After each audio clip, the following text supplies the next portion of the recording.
ایمان سینے میں رکھ کے نکلنے والوں، دن میں کتنی مرتبہ ایمان ٹٹولتے ہو کہ ایمان ہے کہ چلا گیا؟ روپیوں پر بکنے والے لوگ، روپیوں پہ ایمان کا سودا کرنے والے لوگ، گناہ کی دہلیز پہ ایمان کا سودا کرنے والے لوگ کبھی حسینی ہو سکتے ہیں؟ غور کرو دین کتنا اہم ہے۔ امام نے فرمایا ہم مدینہ شریف سے چلے جائیں، کہاں جائیں؟ کوئی منزل نہیں ہے، فی الحال ایک کام کریں گے کہ محمد بن حنفیہ سے، جن کو محمد اکبر کہتے ہیں، یہ مولا علی کی دوسری بیوی کے بیٹے ہیں، جناب حنفیہ کے بیٹے ہیں، اسی لیے ان کو محمد بن حنفیہ کہتے ہیں، محمد اکبر ان کا نام ہے۔ ان سے مشورہ کریں گے بھائی سے۔ انہوں نے کہا امام بیعت نہ کریں، آپ تو کرنا ہی نہیں ہے، بیعت نہ کریں، لیکن آپ کو کہیں اور نہیں جانا ہے، مدینے میں رہیں گے تو پریشان کیے جائیں گے، آپ مکے چلے جائیں، وہاں جائیں سکون سے رہیں، کوئی آپ کے ساتھ چھیڑ چھاڑ نہیں ہوگی۔ آپ نے گھر والوں سے کہا ٹھیک ہے ہم مکے جائیں گے، اور فرمایا کہ تیاری کرو مکے جانا ہے۔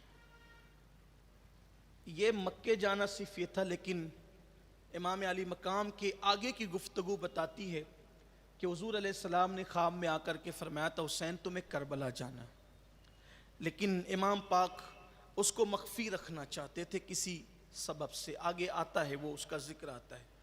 امام نے فرمایا سفر میں جانے والوں میں شہربانو ہوگی، ام رباب ہوگی، لیلہ ہوگی، یہ 3 بیویاں امام، ٹھیک، بہن زینب بھی ساتھ ہوگی، ام کلثوم بھی ہوگی، 2 بہنیں ساتھ۔ پھر اس کے بعد امام حسن کے بیٹے عبداللہ ابن حسن، قاسم ابن حسن، یہ ساتھ ہوں گے۔ اسی طرح مولا علی کے 4 بیٹے ساتھ ہوں گے، عون بن علی، محمد بن علی، عمر بن علی، عباس بن علی۔ مورخین نے اور بھی 2 نام لکھے ہیں، عثمان بن علی اور ابو بکر بن علی، یہ بھی لکھیں، اس لیے کہ مولا کائنات کے یہ 2 شہزادوں کے علاوہ تقریباً 17 اولادیں اور بھی تھی۔ آپ نے 9 نکاح کیے مولا کائنات نے، اور حضرت امام حسن رضی اللہ تعالیٰ عنہ کے 14 بیٹے تھے، تو 14 بیٹوں میں سے 4 بیٹوں کو لے جانا آپ نے منتخب فرمایا، اور اپنے 3 بیٹوں کو ساتھ لیا، علی اکبر، علی اوسط، علی اصغر۔ علی اصغر کی عمر ابھی صرف 5 یا 10 دن کی تھی، یعنی ان کی ولادت ہی ہوئی تھی بس، اور جانا تھا۔ بیٹیوں میں کئی روایتیں ملتی ہے، لیکن یہ کہ سکینہ ساتھ ہوگی اور فاطمہ کبریٰ، یہ بھی تذکرہ آتا ہے ساتھ ہوگی، لیکن اکثر لوگ کا کہنا ہے کہ سفر میں صرف سکینہ ساتھ ہوگی، اور فاطمہ صغریٰ جو ہے وہ بیمار تھیں، کہ فاطمہ کبریٰ ساتھ ہوگی، فاطمہ صغریٰ تو بیماری تھی، لیکن مورخین کہتے ہیں نہیں 2 ہی بیٹیاں تھیں۔ اور بعض مورخین نے لکھا ہے کہ ایک بیٹی کا نام بھی ام کلثوم تھا، ام کلثوم بنت حسین۔ ان کا وصال ملک شام میں ہی ہو گیا، میں نے ملک شام میں ان کے مزار پر حاضری دی ہے کہ وہی شام میں ان کا وصال ہو گیا، یعنی اب گویا کے ساتھ میں 2 بیٹیاں گئی، اگر وہ روایت صحیح ہے تو۔ پھر کہتا ہوں تاریخ میں کئی اقوال ملتے ہیں، اب آپ کہیں گے کہ یہ اقوال جو ہے وہ کئی بیان کیے جاتے تو اس کا مطلب آپ کو الجھانا نہیں ہے، یہ ساتھ ساتھ اس لیے بیان کر دیے جاتے ہیں کہ اگر کہیں آپ پڑھیں یا کوئی آپ کو سنائے تو آپ کو پتہ چلے کہ اقوال کہیں ایک ہے۔ اچھا پھر آپ سوچیں کہ اتنے اقوال کیوں ملتے ہیں، تو یہ تاریخی روایات ہیں، تو اس میں تحقیق کے راستے سے جو جہاں تک پہنچا وہ روایتیں لاتا ہے، واللہ عالم زیادہ صحیح کیا ہے یہ اللہ جانے اور اس کی عطا سے اس کا رسول جانے۔ تو ام کلثوم بنت حسین، ام کلثوم بنت علی، یعنی ام کلثوم نام کی اب 2 جو ہے وہ خواتین ساتھ ہوگی۔ پھر سیدنا عبداللہ بن جعفر طیار کے بھی 2 بیٹے ہوں گے، ایک محمد ابن عبداللہ ابن جعفر طیار، ایک عون ابن عبداللہ ابن جعفر طیار، یعنی محمد اور عون نام کے 2 لوگ ہوئے، یعنی وہاں 2 محمد تھے اور 2 عون تھے، یعنی کہ سیدہ زینب کے بیٹوں کا نام ان کے بھائیوں کے نام پر محمد اور اون رکھا گیا تھا. اس طریقے سے یعنی کل قافلے میں جو بنو ہاشم کے افراد ہیں ان کی تعداد 14 ہے کم و بیش. بعض لوگوں نے 20 بھی لکھی ہے جن کو میں نے نام پڑھ دیا آپ کے سامنے. اب مزید اب تھوڑا سا میں یہ چاہتا ہوں کہ جو لوگ ساتھ تھے ان کا ایک ہلکا سا تعارف. اسی طرح ایک روایت کے مطابق حضرت امام حسن کی ایک بیوی جو حضرت سیدنا امام قاسم رضی اللہ تعالیٰ عنہ کی والدہ تھی وہ بھی امام حسین کے ساتھ کربلا میں گئیں. اب یہاں پر تھوڑا سا ایک آپ کے سامنے تعارف. پہلے آتے ہیں حضرت سیدہ شہر بانو کی طرف. یہ شہر بانو کون ہے؟ یہ امام حسین کی بیوی اور یہ ماں ہیں امام علی اوسط ابو الائمہ حضرت سیدنا امام زین العابدین کی امی ہے یہ. اور یہ بہت بڑے بادشاہ کے گھرانے کی بیٹی ہے. آپ نے نام سنا ہوگا نوشیروان کا جس کو لوگ کہتے ہیں عادل. نوشیروان عادل کہتے ہیں, ہم نہیں کہتے لیکن صرف بتانے کے لیے.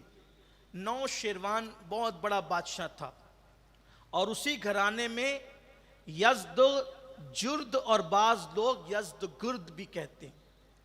تو چونکہ عربی زبان میں غاف نہیں ہوتا تو اس لیے اس غاف کو جیم پڑھتے ہیں. تو یہ بھی بہت بڑا بادشاہ تھا اسی خاندان کا, نوشیروان کے خاندان کا, اور یہ اسی خاندان کی خاتون تھی. اس خاندان کی 3 بیٹیاں جس وقت فاروق اعظم کے دور میں ایران فتح ہوا, ایران کی فتح ہوئی تو اس وقت جو بہت ساری عورتیں کنیز اور باندیاں بنا کر لائی گئیں تو ان میں سے بادشاہ کے گھرانے کی 3 بیٹیاں بھی تھیں. اس میں سے ایک حضرت شہر بانو تھی اور بھی 2 خواتین تھیں یعنی انہی کی بہن. تو جس وقت یہ آئیں تو پوری سونے میں لدی ہوئی تھی یہ, کیونکہ یہ شہزادیاں تھیں, بادشاہ وہ بھی شاہ ایران کے گھر کی بیٹیاں تھیں. تو ان کو تو یہ اندازہ بھی نہیں تھا کہ یہ قیدی بنا لی جائے گی اور یہ قید ہو جائے گی. تو جس وقت ان کے سپاہی اور ان کے گھر کے مرد ان کو چھوڑ کر کے بھاگے تو مسلم فوج نے جب اسلام کا پرچم لہرایا تو اس وقت یہ ساری عورتیں ان کے ہاتھ آ گئی. تو یہ سب قیدی بنا کر لائی گئی تھی مدینہ منورہ. جب مسجد نبوی شریف کے صحن میں ان کو بٹھایا گیا تو ساری لڑکیاں ڈری سہمی تھی, سب ڈری سہمی تھی. لیکن ایک خاتون, ایک شہزادی ان میں سے, وہ بہت غصے میں تھی. وہ تھی تو سونے میں لدی ہوئی لیکن تھی غصے میں, اور وہ اپنی زبان میں کچھ کہہ رہی تھی. حالانکہ دیار غیر میں جبکہ کنیز اور باندی کی حیثیت سے کہیں لا کر بٹھایا گیا ہو, اس وقت اظہار غصہ کرنا یہ کسی کی جرات اور بہادری کی دلیل ہی ہو سکتی تھی. سیدنا فاروق اعظم کو بتایا گیا یہ سب کنیزیں ہیں اور ان میں سے یہ 3 لڑکیاں جو ہے وہ شہزادیاں ہیں, بادشاہ کے گھر کی بیٹیاں ہیں, وہ بھی ہاتھ آئی ہے. تو یہ فیصلہ ہوا ایک کام کرتے ہیں ان تینوں کو بھی بیچ دیں گے. جو ہے وہ اس دور کا طریقہ جو تھا کہ کنیزیں خریدی اور بیچی جاتی تھی, غلام خریدے اور بیچے جاتے تھے. تو شہزادی شہر بانو اور ان لوگوں کو کی طرف دیکھے بغیر فاروق اعظم نے کہا کہ یہ کنیزیں بانٹ دی جائیں, بیچ دی جائیں. تو اس وقت مولا کائنات نے کہا کہ یہ جب وہ شہزادیاں بادشاہ کے گھر کی بیٹیاں ہیں تو توجہ بھی تو دیکھا کہ وہ غصے میں کچھ کہتی ہیں. فاروق اعظم نے فرمایا کہ یہ لڑکی کیا کہہ رہی ہے. تو جو لوگ ایرانی زبان سمجھتے تھے انہوں نے کہا یہ اپنے مردوں کو اور باپ داداؤں کو کوس رہی تھی کہ یہ نامردوں میں طاقت نہیں تھی تو مسلمانوں سے جنگ کیوں کی, ہم نے گھر چھوڑ کر کبھی آنگن نہیں دیکھا اور اب مسلمانوں کے ہاتھوں ہمیں انہوں نے باندیاں بنا دیا. تو کہا یہ جرات والی لڑکی ہے. تو فرمایا کہ ایک کام کیا جائے, اس سے پوچھو کہ یہ کون ہے. تو کہا کہ میں بادشاہ کی بیٹی ہوں اور یہ میری 2 بہنیں ہیں, یہ بتایا. تو فاروق اعظم نے جب یہ پوچھا تو کسی نے بیچ میں مداخلت کر کے کہا امیر المومنین بڑی بہادر ہے کہ یہ یہاں آ کر اس طرح کی بات کرتی ہے, آپ اس کے ساتھ نکاح کر لیں, آپ نکاح کر لیں. فاروق اعظم نے فرمایا کہ جب بادشاہ کے گھرانے کی بیٹی ہے تو پھر بادشاہ کے گھرانے کی بہو بھی بننی چاہیے. بہو بھی بنے تو پھر اعلیٰ گھرانے کی بنے, بادشاہ کے گھرانے کی بنے. کا مطلب کہا کہ میرے نبی سے بڑا بادشاہ کونین، شہنشاہ کونین، مصطفیٰ جان رحمت سے بڑی ذات کس کی ہو؟ اسی گھر کی یہ بہو بنے گی۔ اور پھر فرمایا اینا حسین، حسین کہاں ہے؟ اور پھر مولا حسین تشریف لائے تو فرمایا یہ آپ کو سونپی جاتی ہے اور آپ اس کو آزاد کر کے آپ اس سے نکاح فرما لیں۔ تو ایک جو شہربانو تھی وہ امام حسین کے نکاح میں آئی، اور پھر جو دوسری ان کی بہن تھی وہ حضرت عبداللہ ابن عمر کے نکاح میں دی گئی، اور تیسری بہن جو تھی وہ محمد ابن ابو بکر کے نکاح میں دی گئی۔ اس کا مطلب حضرت عبداللہ ابن عمر، محمد بن ابو بکر اور حضرت امام حسین یہ تینوں ہم زلف ہو جاتے ہیں، یعنی شاہ ایران کی تینوں بیٹیاں ان حضرات کے نکاح میں آئی۔ اس طریقے سے پھر حضرت عمر ابن خطاب نے فرمایا، جب حضرت شہربانو کی پیشانی پر نظر پڑی تو حضرت عمر ابن خطاب نے فرمایا اس شہزادی کی پیشانی میں عابدوں کی زینت کا نور دیکھ رہا ہوں۔ یعنی امام زین العابدین کی ولادت کی بشارت بھی عطا فرمائی۔ اور پھر حضرت امام زین العابدین ان کا نام نہیں ہے، ان کا نام کیا ہے؟ علی نام ہے۔ کیا نام ہے؟ علی۔ دیکھو نام علی سے مولا حسین کو پیار کتنا تھا۔ 3 بیٹے پیدا ہوئے، تینوں کا نام علی رکھا۔ یہ اکبر، اوسط، اصغر نام نہیں ہے، گویا یہ گنتی ہے۔ اکبر مطلب بڑا، اوسط مطلب منجلا، اور اصغر مطلب چھوٹا۔ 3 بیٹے اللہ نے دے، تینوں کا نام علی رکھا۔ اسی لیے تو ایک صاحب بیان کرتے ہیں کہ جس وقت دربار شام میں، دمشق کے دربار میں امام زین العابدین کھڑے تھے تو پوچھا تیرا نام کیا ہے؟ تو کہا میرا نام علی ہے۔ تو کہا میں نے تو سنا تھا کہ وہ علی تو کربلا میں کٹ گیا۔ تو کہا وہ بھی علی تھا، وہ بھی علی تھا، اس کا نام بھی علی تھا۔ تو کہا وہ بچہ جو کٹا وہ کہا اس کا نام بھی علی تھا۔ تو جھنجھلا کر یزید نے کہا تیرے باپ کو اور کوئی نام نہیں ملا تھا؟ کہا خیر تھی کہ 3 ہی تھے، اگر 3000 بھی ہوتے تو سب کا نام میرا بابا علی ہی رکھتا۔ نام علی سے پیار اتنا تھا، نام علی سے پیار اتنا تھا کہ تینوں کا نام علی رکھا۔ یہ پیار کی بات ہے۔ لوگوں کو ایک نام علی ہضم نہیں ہوتا۔ امام حسین نے تو تینوں کے نام علی رکھے تھے، یعنی پیار کتنا تھا۔ اس سے پتا چلتا ہے امام حسین کے دل میں کیوں نہ ہو جس کا پیار ایمان کی ضمانت۔ بہرحال یہ سیدہ شہربانو اللہ نے بہت حسن سے نوازا تھا۔ کہتے ہیں کہ ان کا مزار اس وقت ایران کی سرزمین پر۔ پھر اس کے بعد امام علی مقام کی بڑی بہن جن کو ہم اور آپ امام حسین کے بعد کربلا کا بڑا کردار مانتے ہیں اور مورخین نے مانا ہے، سیدہ زینب کبریٰ رضی اللہ تعالیٰ عنہ و سلام اللہ علیہ۔ یہ 5 جمادی الاول 5 ہجری میں مدینہ منورہ میں پیدا ہوئی، یعنی کہ ابھی حضور علیہ السلام ظاہری طور پر حیات تھے۔ حضور تشریف لائے، سیدہ فاطمہ کے گھر میں یہ پہلی بیٹی تھی، اس لیے کہ پہلے امام حسن پیدا ہوئے، پھر امام حسین، اور اب پہلی شہزادی تھی۔ یہ معاف کیجئے گا، یہ جو کبھی کبھی میری زبان سے بیٹا بیٹی یا بچہ بچی نکل جاتا ہے، یہ صرف سمجھانے کے لیے، ورنہ ہم ان کو بچہ بچی بیٹا بیٹی نہیں کہتے۔ یہ شہزادے لوگ، عقیدتوں کو گوارا نہیں ہوتا کہ، اور ہمارے بزرگوں کا طریقہ بھی یہی، ہم نے سنا ہے اپنے بزرگوں سے کہ ایک مرتبہ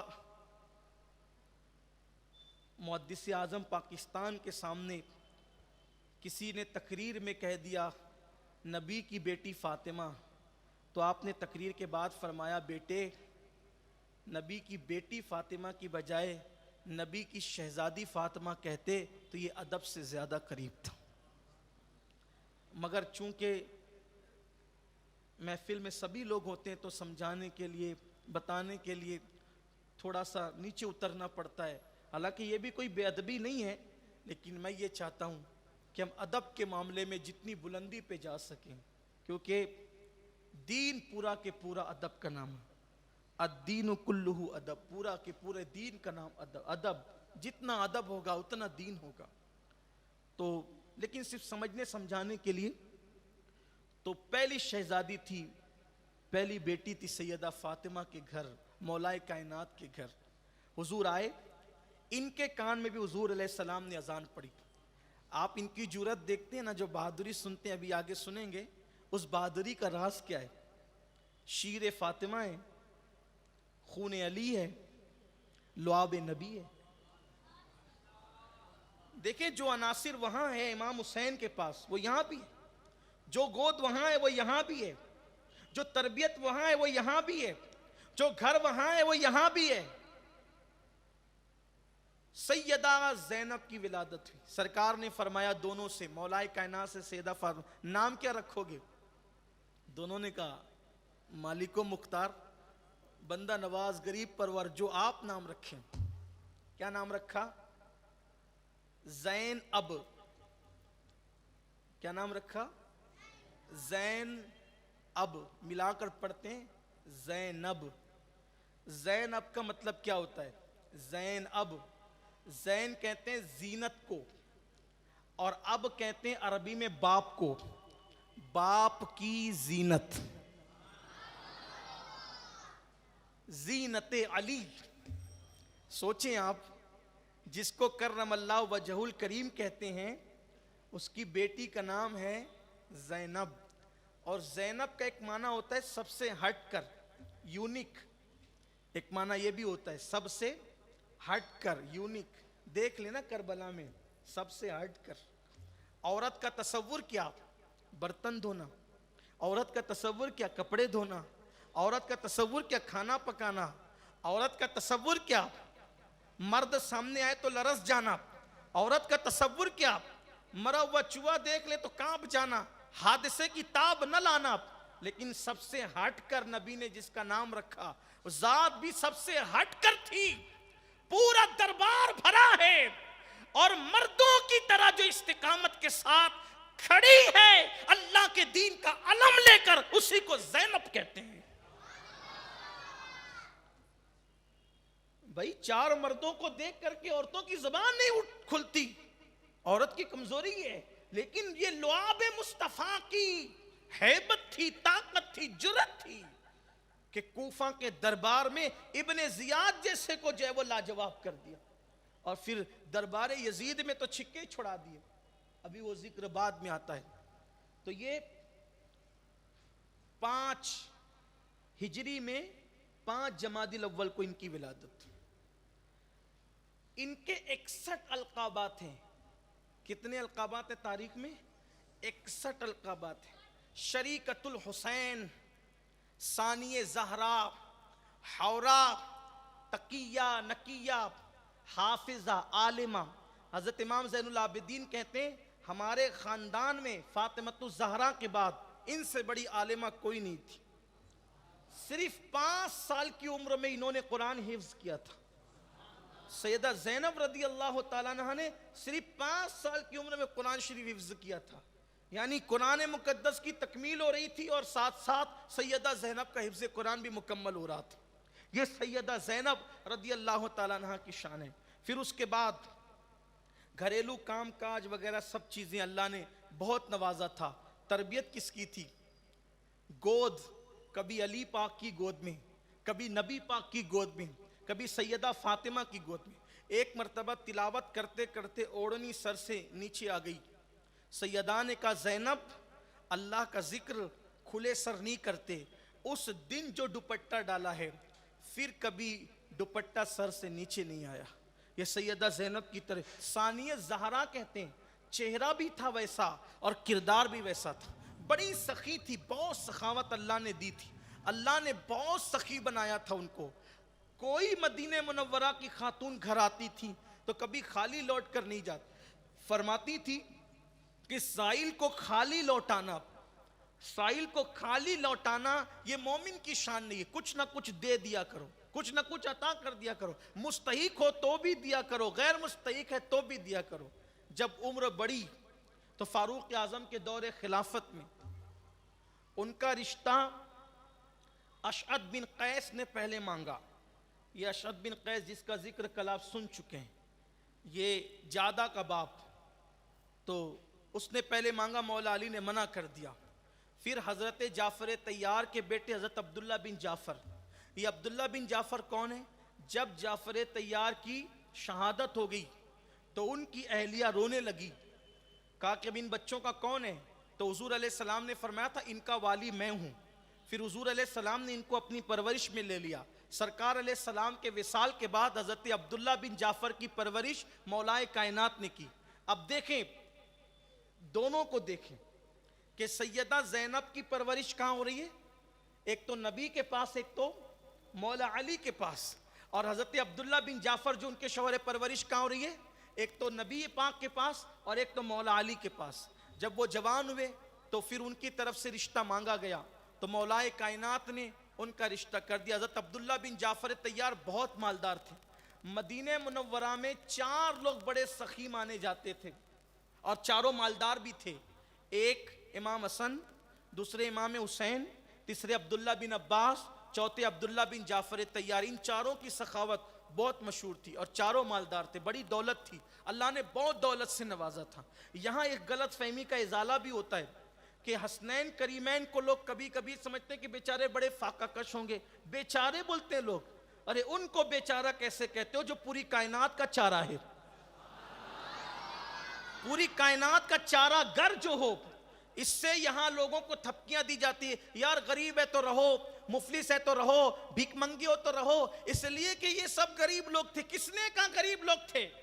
جو ایک اجنبی بڑھیا کو 1000 بکریاں خرید کر ایک وقت میں دے دیں, 50 ہزار لوگوں کا قرضہ چکا دیں. حضرت اسامہ بن زید حالت سکرات کے قریب تھے, امام حسین ملاقات کے لیے گئے. حضرت اسامہ بن زید سے کہا غمگینوں, موت کی وجہ سے کہا نہیں, موت سے زیادہ قرضے کا غم ہے. 60,000 درہم مجھ پہ قرض ہے, ڈر لگتا ہے مقروض دنیا سے جاؤں گا تو کیا ہوگا. امام حسین نے فرمایا فکر مت کرو, وہ 60,000 میں ادا کر دوں گا. کہا لیکن اگر مر جاؤں گا اسی حالت میں, وہ بوجھ لے کر جاؤں گا, آپ تو ادا کر دیں گے, میں چاہتا ہوں کہ انتقال سے پہلے ادا کر دوں. امام نے فرمایا فکر نہ کرو, تمہاری روح نکلنے سے پہلے وہ 60,000 کا میں ادا کر دوں گا. گھر گئے, 60,000 لیا اور لینے کے بعد وہ قرضہ ادا کر دیا. قرضہ لوگوں کا 60,000 ادا کرنے. ایک مرتبہ ایک شخص آیا, کہا میری بیٹی کی شادی ہے, میں غریب آدمی ہوں, میں چاہتا ہوں کہ میری بیٹی کا نکاح شان سے ہو. فرمایا ہو جائے گا. کس شان سے ہوا؟ اس کے جہیز میں 1000 کنیزیں دی اور ہر کنیز کے ہاتھ میں 1000 درہم دیے. یہ بھیک مانگنے والوں کے لیے, جو بھیک مانگنے آتے تھے ان کو. اس لیے سنیوں مالدار بنو, دیندار بنو, دیندار بھی بنو, مالدار بھی بنو. دین چھوڑ کے مالدار بنو گے تو فرعون اور قارونوں کے راستے پہ چلو گے, اور دین کے ساتھ مالدار بنو گے تو حسنین کریمین کے راستے پر, عثمان غنی کے راستے پر, عبد الرحمن ابن عوف کے راستے پہ. لیکن یہ مالدار بننے کا مطلب یہ نہیں کسی کی گردن دبا کے بن گیا, کسی کا کروڑوں ہضم کر کے بن گیا, کسی کا لوٹ مار کے بن گیا. معاذ اللہ ایسے نہیں, حلال کے ذریعے سے بنو, کوشش کرو. مال برا نہیں ہے, لوگوں نے تو پتہ نہیں مال کو کیا سمجھا ہے. مال حاصل کرو حلال سے, مال برا نہیں ہے. 25 حج ایسے ہی ہوتے ہیں, 25 حج بغیر مال کی ہوتے, 1000 روپے, لاکھوں روپے لوگوں کو یوں ہی لٹائے جاتے ہیں. نہیں, ایسے نہیں ہے, ایسے نہیں. بلکہ یہ سب مالدار تھے. امام موسیٰ کاظم بھی بہت مالدار. امام موسیٰ کاظم کون؟ امام جعفر صادق کے بیٹے. وہ کون؟ امام باقر کے بیٹے. وہ کون؟ امام زین العابدین کے بیٹے. وہ کون؟ امام حسین کے بیٹے. بہت قیمتی جوتے پہنتے تھے امام موسیٰ کاظم, بڑے قیمتی جوتے. ایک دن کسی حاسد نے کہا, ہے نا, حسد کرنے والے کپڑے بھی دیکھتے ہیں, جوتے بھی دیکھتے ہیں, تو کسی حاسد نے کہا او نبی کے بیٹے ہو کر اتنے مہنگے جوتے. جوتے پہ نظر پڑی نا, کہاں, کہا کہ بات اتنی ہے, اس شوق سے جوتے اتنے مہنگے پہنتے ہیں کہ تم جیسے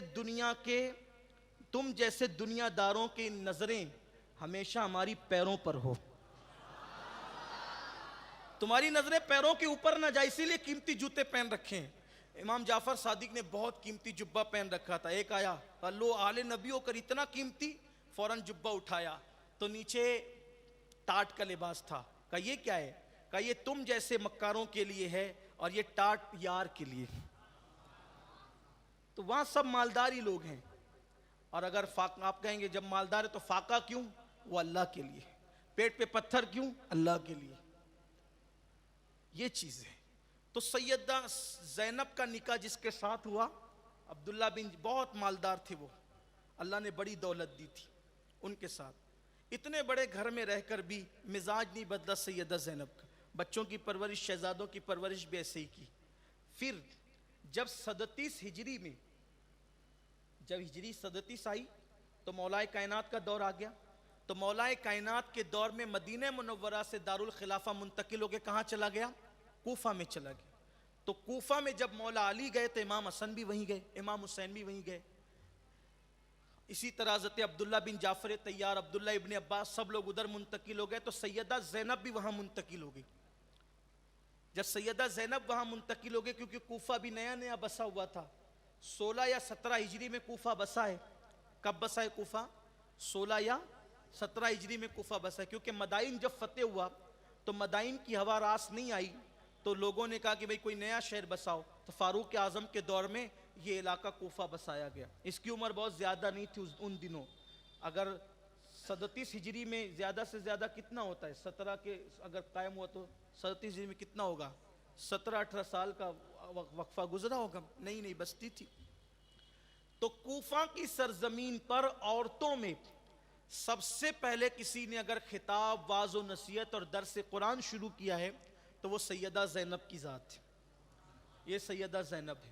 اور اس کے بعد پھر کربلا میں جو آپ ان کا کردار دیکھتے ہیں, جو ان کا کردار ہے وہ آگے انشاءاللہ آتا ہے. یہ سیدہ زینب. پھر امام حسین کی دوسری بہن, حالانکہ مجھے ہمارے احباب کا بالخصوص مولانا کا حکم ہے کہ سارے کردار کو تفصیل سے پڑھوں, لیکن اگر تفصیل سے پڑھیں گے تو پھر اس کے لیے ایک نئی محفل چاہیے. لیکن میں سمجھتا ہوں کہ اتنا ذکر بھی اللہ کے کرم سے بہت ہے, کیونکہ اور سالوں میں تو شاید یہ بھی نہ ہو سکا, یہ پہلی مرتبہ ہو رہا ہے. تو امام علی مقام کی یہ بڑی بہن, امام حسین اتنا احترام کرتے تھے ان کا کہ جب یہ امام حسین سے ملنے آتی تو امام حسین ان کے لیے اٹھ کر کھڑے ہو جایا کرتے. خاندان میں بڑی تعظیم تھی ان کی, اور ان کا قول خاندان میں قول فیصل مانا جاتا. کسی بھی معاملے میں جب یہ کوئی مشورہ دیتی تو پورا خاندان اس پر جمع ہو جاتا تھا. پورے خاندان کے اندر بڑا احترام تھا, بڑی تعظیم تھی. سیدہ فاطمہ کی بڑی شہزادی. سیدہ فاطمہ کی دوسری شہزادی حضرت ام کلثوم بنت علی, یہ سگی بیٹی ہے سیدہ فاطمہ الزہرا کی. یہ سیدہ زینب کی چھوٹی بہن. جب واقعہ کربلا بیان ہوتا ہے تو کچھ لوگ جب ڈنڈی مارتے ہیں تو پورا فوکس سیدہ زینب کے کردار پہ کرتے ہیں اور حضرت ام کلثوم کو بالکل نظر انداز کرتے ہیں. حالانکہ ہم تو غلام اہل بیت کے, ہمارے لیے تو ساری ہستیاں قابل تعظیم, قابل احترام ہیں. یہ حضرت ام کلثوم جو تھی چھوٹی بہن تھی سیدہ زینب کی اور امام علی مقام کی. ان کا نکاح حضرت سیدنا عمر ابن خطاب کے ساتھ ہوا تھا, اور یہ حضرت عمر ابن خطاب کی بیوی تھی. تو میدان کربلا میں بھی یہ آئی تھی. اور اب یہاں ایک خاص بات, سیدنا فاروق اعظم کے ساتھ ان کا نکاح کیوں ہوا؟ اب آپ خود سوچیں کہ فاروق اعظم کی عمر اور حضرت ام کلثوم کی عمر بڑا فرق ہے, بہت بڑا فرق ہے. لیکن فاروق اعظم کے ساتھ نکاح کیوں ہوا؟ امیر المومنین سیدنا عمر ابن خطاب رضی اللہ تعالیٰ عنہ مولا علی کے پاس ہے, کہنے لگے کہ علی ام کلثوم کے ساتھ نکاح کرنا چاہتا. مولا کائنات نے فرمایا کہ عمر آپ دیکھتے ہیں عمر اس کی چھوٹی ہے. تو کہنے لگے نہیں, اللہ کی قسم, اللہ جانتا ہے, ممبر پہ کہا اللہ جانتا ہے کہ میں کسی نفسانی خواہشات کے لیے ام کلثوم سے نکاح نہیں کر رہا ہوں, بلکہ میں یہ چاہتا ہوں کہ رسول اللہ نے فرمایا کہ قیامت کے دن سارے رشتے ناطے منقطع ہو جائیں گے, ٹوٹ جائیں گے, ختم ہو جائیں گے. کسی کو کسی کا نسب کام نہیں آئے گا, کسی کو کسی کا حسب کام نہیں آئے گا. سارے حسب نسب خونی رشتے بھی منقطع ہو جائیں گے. الا نسبی و سببی, سوائے میرے نسب کے سارے نسب ختم ہو جائیں گے.